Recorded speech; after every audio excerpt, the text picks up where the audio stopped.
이제 부역자라는 말이 나옵니다. 부역자. 그래서 부역자가 무슨 뜻인가 하고 한번 사전을 한번 찾아봤더니 한번 우리 부역자라에 대해서 한번 봅시다. 부역자가 보니까 두 가지가 뜻이 있더라고요. 그래서 첫 번째 부역자는 사전을 찾아보니까 국가나 공공단체의 특정한 공익사업을 위해 보수 없이 의무적으로 지어진 노역을 하는 사람이 부역자래요. 그 다음에 또 다른 부역자는 국가의 반역이 되는 일에 동조하거나 가담한 사람을 부역자라고 말합니다. 그러니까 똑같이 한글로는 부역자지만 한문에 특별히 가운데 있는 글자, 그 역자가 첫 번째는 힘쓰는 모습입니다. 힘쓰는 사람이고 그 다음에 두 번째 역자는 거스리는 사람입니다. 그러니까 제가 오늘 이 서두에 이 말씀을 드리냐면 하나님의 일을 우리가 똑같이 하고 신앙을 가지고 똑같이 예수를 믿는다고 하지만 어떤 사람은 하나님의 일에 적극적으로 가담하는 사람이 있는가 하면 어떤 사람은 분명히 하나님의 일을 한다고 했는데 하나님이 보시기에 제발 안 했으면 하는 사람이 있단 말입니다. 이게 정말 지금 이 시대를 살펴보든지 아니 2000년 동안 수천 년 동안 하나님의 역사를 우리가 보았을 때 오죽하면 저녁 예배 때 말씀을 드린 대로 말라기서 같은 데 보면 제발 누가 성전문을 닫았으면 좋겠다 하는 사람 그런 적도 있었어요. 왜 그렇습니까? 하나님이 예배를 받으시기 싫어합니까? 하나님은 예배를 받고 싶어 하십니다. 그럼에도 불구하고 그 예배의 허튼 예배, 그들의 생각과 그들의 마음과 계획이 하나님 보시기엔 전혀 받을 수 없는 모습이라는 것이죠. 그러니까 제발 누가 저 성전문들 닫았으면 좋겠다라고 말라기서에서 기록을 하고 있죠. 그런가 하면은 요한복음 4장에 있는 대로 신령과 진정의 예배도 있습니다. 그러니까 하나님께서 똑같은 예배를 드리는데 어떤 예배를 정말 기뻐 흠양하시는 예배, 어떤 예배는 제발 성전문을 닫았으면 그렇게 생각되는 예배도 있다는 것이죠. 오늘 우리들의 모습도 마찬가지입니다. 쟤만 교회 안 나오면 좋겠는데 저 사람은 꼭 교회를 나와야 되는데 이런 사람이 분명히 있습니다. 어떤 사람은 차라리 절에 갔으면 천국 갈 수 있는 사람도 있어요. 좀 역설적으로 제가 말씀을 드립니다. 그만큼 교회에서 방해를 하고 교회를 흐트러 놓고 기독교 교계를 흔드는 사람도 있어요. 또 교회 앞에 가가지고 멀쩡하게 데모하는 사람도 있습니다.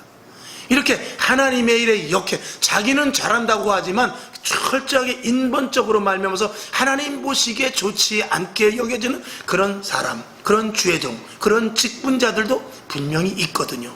교회도 마찬가지입니다. 교회가 교회를 서로 엮어서 고소하고 목사가 목사를 고소하고 성도들 간에 고소를 하고 이런 일들은 하나님이 보시기에 정말 좋지 않은 모습이거든요. 저와 여러분, 우리의 시작은 어디서부터 시작되느냐? 세례를 받는 데서부터 시작되는 것입니다. 우리의 시작은 어디서부터 시작되죠? 내가 죽고부터 시작되는 것입니다. 그러니까 예수를 믿는다는 것은 나는 죽고 예수로 산다, 이것 외에는 다른 것이 없습니다. 첫 번째도 그거요, 마지막 때 그것입니다. 이것이 시작이 되지 않고 이것으로 끝나지 않으면 신앙은 계속, 교회는 계속 시끄러울 수밖에 없고 교회는 혼란에 빠질 수밖에 없습니다. 모두 각자가 출신이 다르고 성분이 다르고 그리고 생각이 다르고 배운 지식의 양이 다르며 자기가 처한 환경이 다르기 때문에 언제든지 충돌이 될 수밖에 없습니다. 그런 충돌을 다 완화시키고 그런 것들을, 그런 소지를 없애고 하나로 엮을 수 있는 것은 모두가 다 나는 죽고 성령으로 말미암아 새롭게 거듭난 자들의 집합 장소가 되어야만 하나님이 하나님의 일을 하실 수가 있는 것입니다. 그러니까 교회는 특별한 장소죠. 그래서 예수를 믿고 주님께서 먼저 성령을 주시는 것입니다. 성령의 사람이 되어야만 사도행전에 있는 대로 성령님을 교회의 감독자로 주셨기 때문에 감독은 오직 성령님이십니다. 그러니까 우리는 누구의 말을 들으냐? 배우가 감독의 말을 듣듯이 우리는 성령님께서 무엇라고 말씀하시는지, 하나님의 말씀 속에서 나에게 의도하는 바가 무엇인지, 예수님께서 왜 나를 위하여 십자가에 죽었으며 왜 내가 예수를 믿어야 되는지 이것에 대한 항상 스스로의 답을 할 수 있어야 됩니다. 그래야만 교회가 하나님이 원하는 교회예요. 성도가 하나님이 원하는 성도로 나아갈 수 있는 것입니다.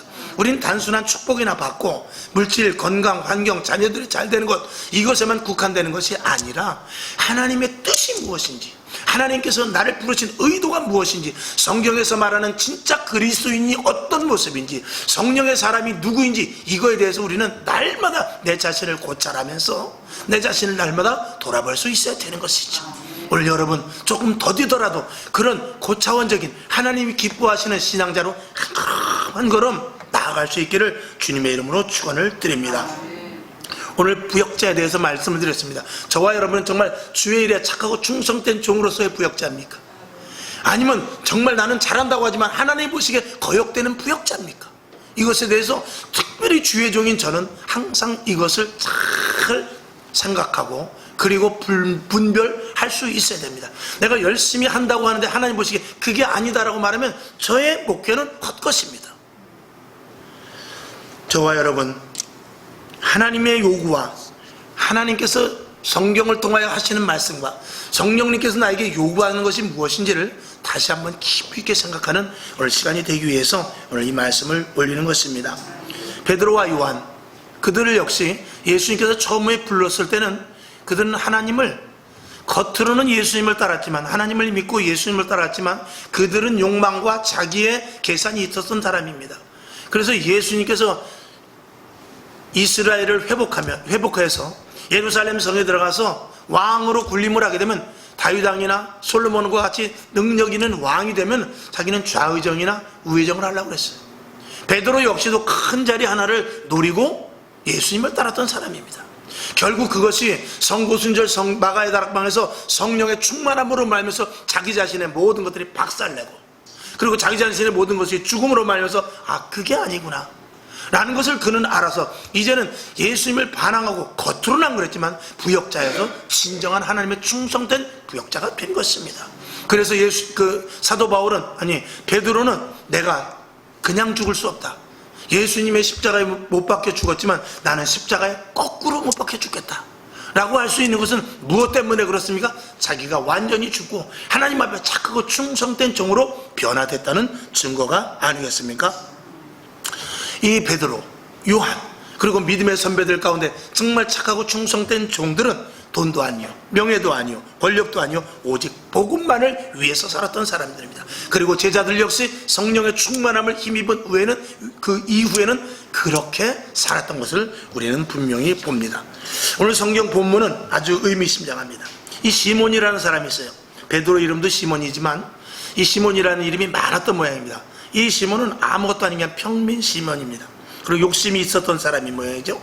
오늘 이 시몬이라는 사람이 베드로와 요한이 기적을 바라는 것을 봤습니다. 성령을 주는 것을 봤어요. 성령으로 말미암아서 은사가 막 내려지는 것을 봤습니다. 그러니까 이 시몬이라는 사람이 베드로에게 나와서 이렇게 말합니다.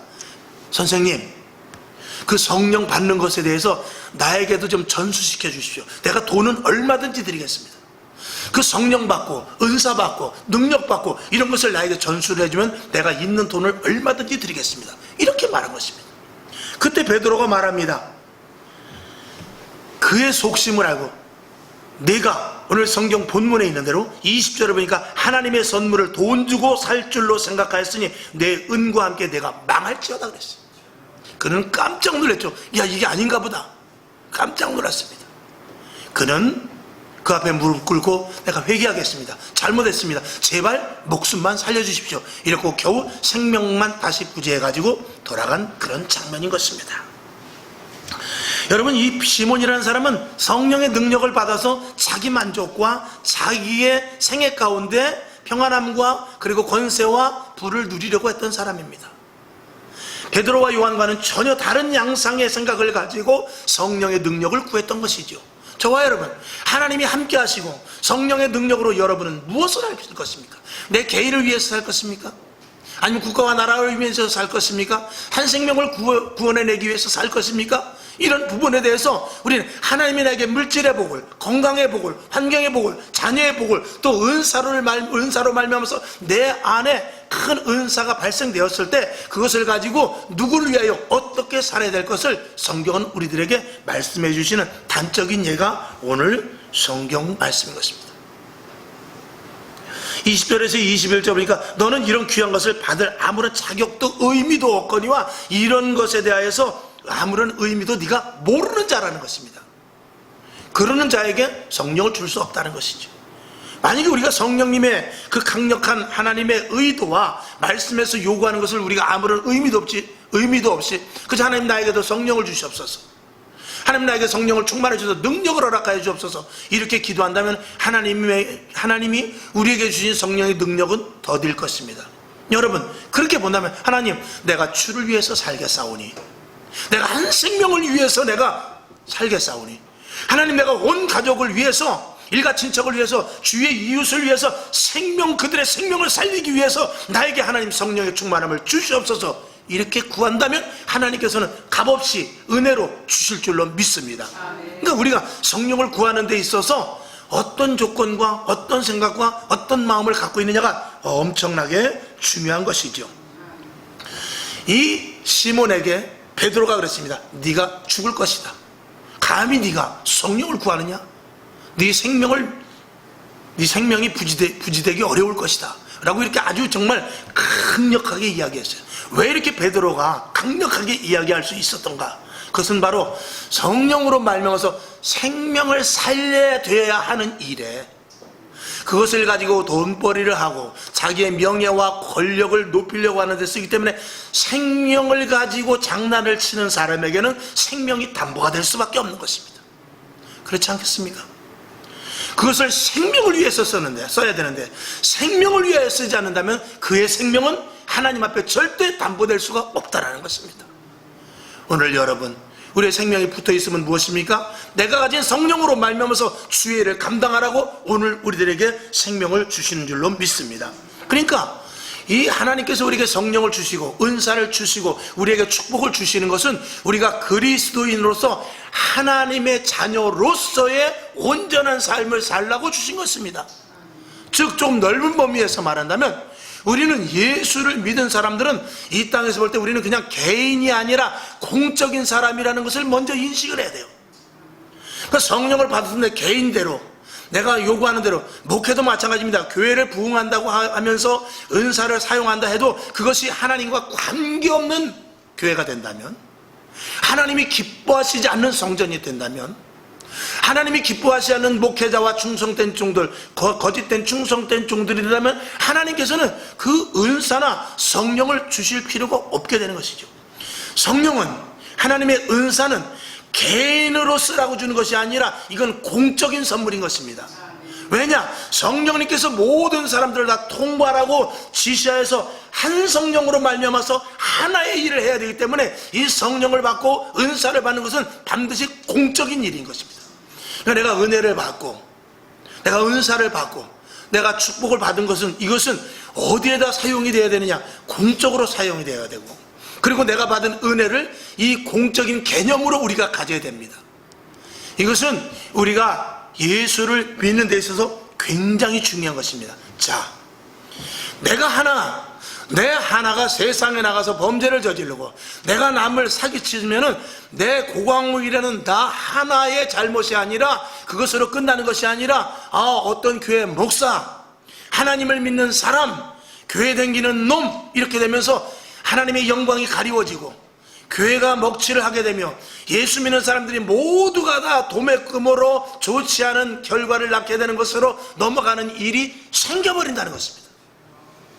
저와 여러분의 한 가지 잘못이 개개인으로 끝나는 것이 아니라 내가 예수를 이제 믿기 시작함으로 말미암아서 내가 예수를 이미 믿기 시작하면 그때부터는 내가 아니라 내가 하나님의 사람이요, 예수 믿는 사람들 무리 가운데 있는 자요, 교회 다니는 사람들 가운데 있는 자이기 때문에 나 하나 때문에 교회가 하락되고 가치가 하락되고 예수 믿는 사람들 전체가 매도되며 하나님이 있는 사람도 별 볼 일 없다는 것으로 이렇게 치부될 수 있기 때문에 우리는 공인이라는 것을 분명히 알아야 되는 것입니다.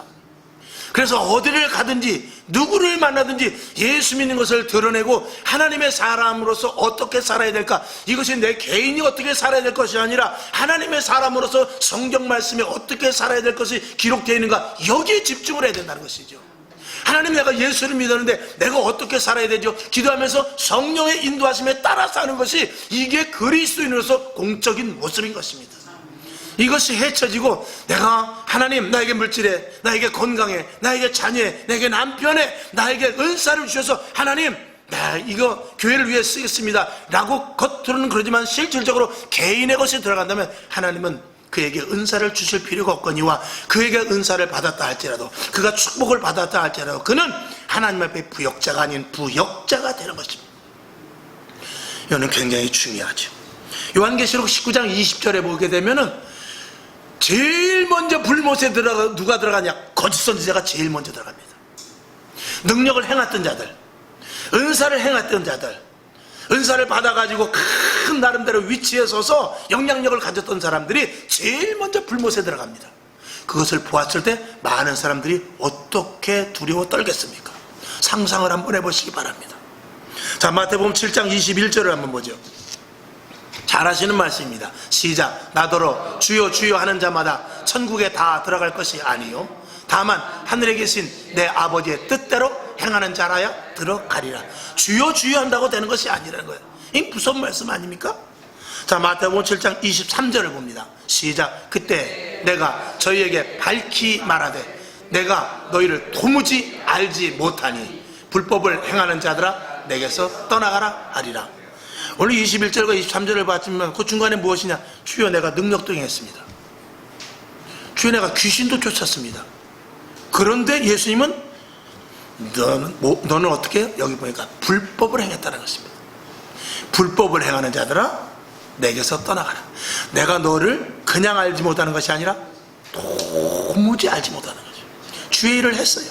능력이 나타났습니다. 은사도 받았어요. 근데 하나님은 그를 무엇으로 치부하느냐? 그를 부역자로 보는 것입니다.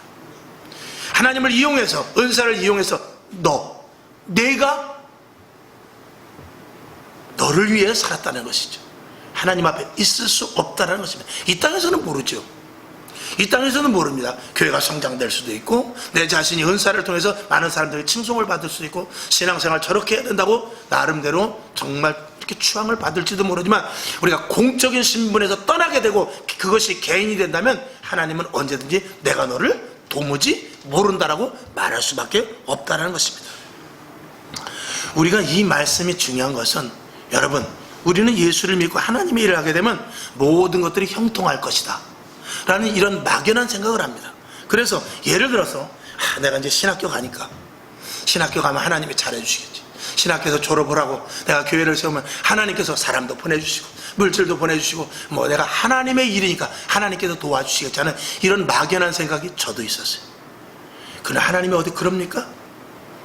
무조건 신학교 갔다고 복 주시고 또 4년에 또 혹은 2년에서 또 그 이후에 4년 동안 혹은 3년 동안 대학원을 졸업하고 그리고 목회를 하고 그런다고 교회를 세운다고 해서 하나님께서 그래 네가 내 일을 하는구나 혹은 무조건 부어주십니까? 그렇게 됐으면 대한민국의 모든 교회는 다 1000명 이상 나와야 돼요. 그렇지 못합니다. 자, 교회에서 헌신하고 봉사하고 물질을 많이 드리고 또 주의 종의 말을 뜻을 따라서 잘 나름대로 했다고 한다 칠지라도 그렇다고 해서 저절로 내가 하는 일이 잘 될까요? 그렇지 않을 수도 있다는 것입니다. 더 중요한 것은 내가 조금 잘못한 일이 있어도 내가 하나님 앞에 좀 거슬린 일이 있다 할지라도 내가 하나님의 자녀가 되었으니까 하나님께서 이런 것들은 그냥 넘어가고 이런 것들 정도는 하나님이 봐주시겠지 하는 그런 착각을 가질 수도 있는데 이게 굉장히 중요한 것이라는 말입니다. 성경은 언제든지 나더러 주여 주여 하는 자마다 다 천국에 갈 것이 아니고 능력을 행하고 은사를 가지고 하나님의 일을 최선을 다했다라고 자기가 얼마든지 강조해서 말할 수 있다 할지라도 주님은 어떤 측면에서 볼 때는 내가 너를 도무지 모른다라고 말할 수도 있다라는 것이에요. 이게 무서운 말씀이죠. 그들은 예수를 믿었던 사람입니다. 도무지 너를 모른다고 한 사람, 그들은 성령을 받았다고 나름대로 자부했던 사람들입니다. 그들은 교회에서 헌신하고 봉사했던 사람입니다. 그들은 철야기도도 했던 사람이었을 거예요. 그런데 도무지 너를 모른다는 것이죠. 말씀의 비밀이 분명 마태복음 7장 21절 후반에 있죠. 아버지의 뜻대로 행하는 자, 아버지가 요구하시는 대로 성령의 인도하심에 따라 하는 자에게 하나님은 인정해 주신다는 것입니다. 하나님은 공의와 사랑 이 두 가지를 가지고 있습니다. 언젠가도 말씀을 드렸는데 하나님은 공의와 사랑을 이 두 가지를 같이 가지고 계세요.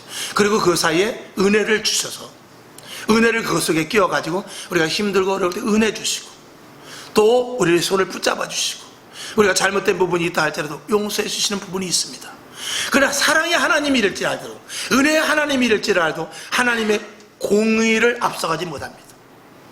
하나님의 공의. 예를 들어서 예수를 안 믿으면 지옥 간다. 이건 하나님의 공의입니다. 이 공의 앞에 아무리 내가 힘들어서 교회 다니기 힘든 어려운 상황, 내가 예수를 믿지 못할 상황, 내가 교회를 가지 못할 여러 가지 이유가 있다 할지라도 그 사람이 측은하고 그 사람이 정말 내가 봐도 교회 다니기 힘들 상황이나 할지라도 하나님의 공의 앞에는 그것이 통과가 될 수가 없습니다. 누구든지 주 예수 그리스도를 믿지 않고 주를 시인하지 않는 자는 하나님 나라에 갈 수가 없는 것이 하나님의 공의예요. 이 공의 밑에 사랑도 있고 공의 밑에 은혜도 있고 공의 밑에 용서도 있는 거예요. 하나님의 공의는 최우선입니다. 그 공의를 우리가 거역했다간 우린 죽는 것입니다. 나 예수 안 믿었지만 나보다 착하게 사는 사람 없습니다. 통과 안 됩니다. 내가 얼마나 많은 사람을 구했는지 알아요? 내가 얼마나 많은 사람을 도와주는지 압니까? 내가 가진 거, 내가 평생 버는 것을 다 사회에 환원했어요. 그것과 관계없습니다. 하나님 앞에, 하나님의 공의 앞에 예수를 믿느냐? 예수를 믿었느냐? 예수를 믿고 있느냐? 지금 예수를 영접했느냐? 그 공의에 넘어가는 것은 없다, 이런 것입니다. 하나님께서 마지막 때 내가 너희에게 오는데 그때 심판하리라. 그러면 심판하는 거예요. 내가 재림할 것이다. 그러면 재림하는 것입니다. 백보자 위에서 너희가 심판할 것이다 라면 그 백보자 앞에서 우리는 설 수밖에 없는 것입니다. 거기는 피할 수가 없습니다. 하나님의 명령, 그 공의 앞에는 피할 수가 없게 되는 것입니다. 여러분, 그러니까 무슨 말씀이에요? 하나님의 말씀대로 살으라는 것이죠. 자, 성경을 한 번 더 보겠습니다. 신명기 12장 32절을 보죠. 시작. 내가 너희에게 명하는 이 모든 말을 너희는 지켜 행하고 그것을 가감하지 말지니라. 아멘. 레위기 20장 8절을 봅시다. 시작. 너희는 내 규례를 지켜 행하라. 나는 너희를 거룩히 하는 여호와니라. 아멘. 하나님의 거룩한 자녀가 되기 위해서는 반드시 말씀을 지켜야 돼요. 오늘 이 말씀은 강한 말씀은 아닙니다. 그냥 우리들에게 듣기 좋고 편안한 말씀일 수 있어요. 그러나 저 말씀은 실질적으로는 무서운 말씀입니다. 저렇게 우리에게 유하게 이야기했다 할지라도 그 말씀은 무섭습니다. 예를 들어서 여러분, 사거리에서 신호를 위반하면 안 됩니다 라고 아무리 부드럽게 말해도 신호 위반하면 스티커를 떼어야 되는 것이 법인 것입니다. 하나님의 말씀이 나에게 꿀송이와 같을지언정, 하나님의 말씀이 나에게 칼이 될지언정, 그것과 내가 느끼는 감도와 관계없이 하나님의 말씀은 여상하시다 이거예요. 이것이 하나님의 말씀이요, 이것이 하나님의 공의인 것이죠. 하나님은 그분을 바로 알고 그리고 그 뜻대로 사는 자들과 함께 하십니다. 그리고 함께 하시길 원하죠. 우리를 부르신 목적이 무엇입니까? 이 땅에서 잘 먹고 잘 입고 잘 살고가 아니라 우리는 복음의 증거자들입니다. 이제 때가 가까울수록, 주님이 오실 날이 가까울수록 우리의 복음은 더 강력하게 발산이 돼야 되는 것이 우리가 지금 해야 될 일인 것이죠. 오늘까지 우리가 주의 도우심으로 살아왔지 않습니까? 우리가 큰 범위 내에서 대한민국만 봐도 이 대한민국이라는 나라가 얼마나 지금 잘 살고 있습니까? 세상 사람들은 부인하지만 우리가 부인할 수 없는 것은 하나님의 도우심 아닙니까? 어떤 분이 그렇게 말하더라고요.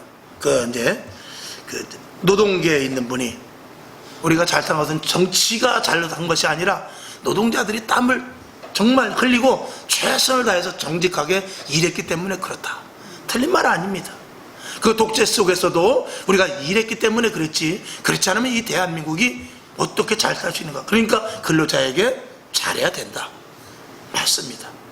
그런데 여러분, 북한을 한번 봅시다. 북한은 얼마나 일했죠? 우리보다 더 일했습니다. 근데 지금 모양이 어떻습니까? 우리보다 더 못 살잖아요. 왜 똑같이 일했는데 거긴 못 삽니까? 그 사이에 무엇이 들어있습니까? 하나님의 개입이 들어있는 거예요. 우린 그것을, 세상 사람들은 애써 부인하지만 저절로 그런 일이 일어날 수 있다라고 생각하는 사람은 말로는 그렇게 하지만 그거는 정확히 말하면 그건 바보인 것입니다. 여러분, 하나님의 개입이 없이 우리나라가 아무리 일한다고 돼요? 5,000년 동안 얼마나 뼈 빠지게 일했습니까? 상부계층과 하부계층에서 얼마나 많이 일했어요. 일 가지고 되는 것이 아니라 하나님의 도움이 있어야 되는 것입니다.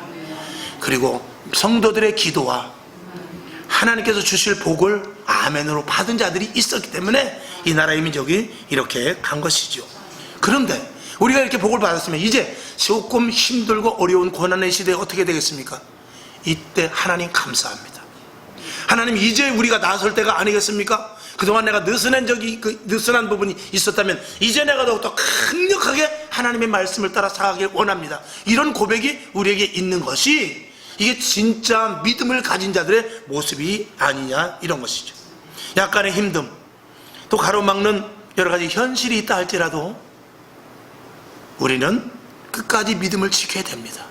여러분, 하나님의 말씀대로 살다가 실패하면, 또 실패한다 할지라도 하나님 보시기엔 그게 성공입니다.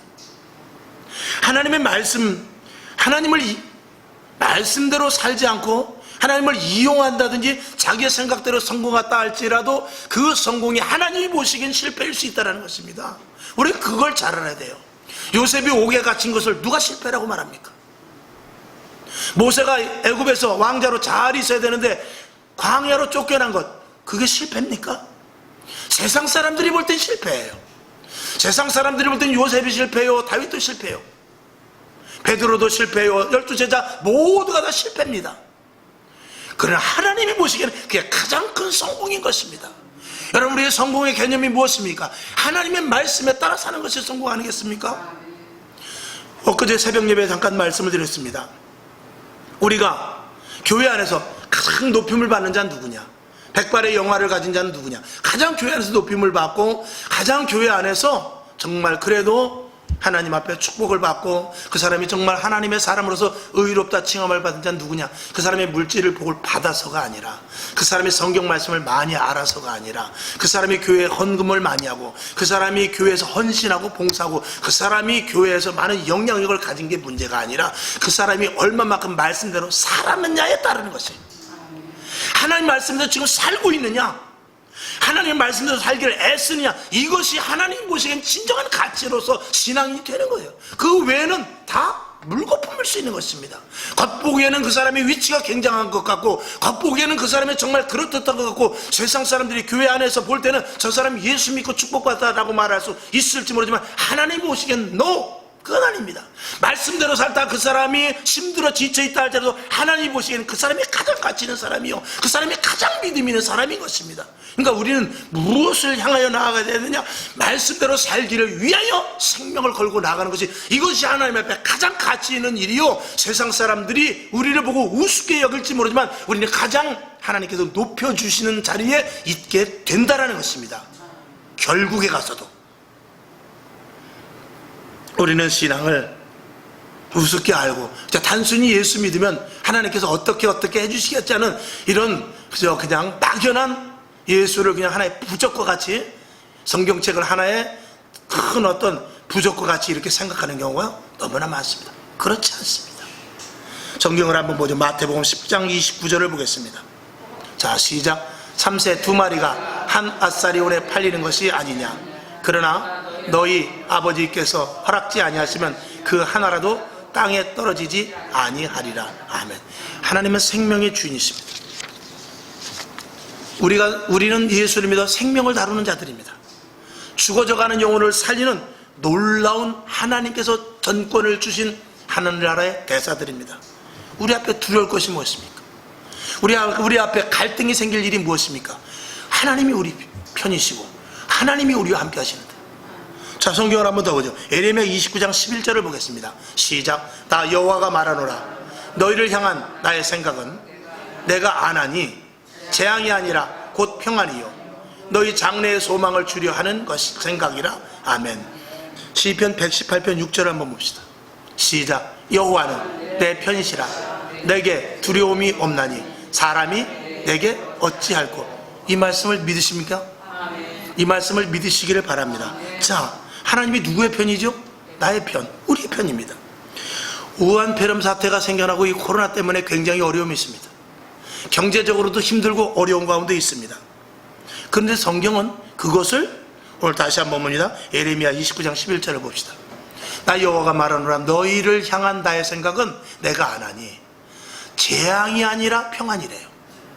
여러분, 우린 이걸 지금 일어난 사태, 지금 힘든 일을 이걸 재앙이라고 알고 있어요. 근데 하나님은 우리에게 뭐라고 하냐? 재앙이 아니고 평안이라는 거예요.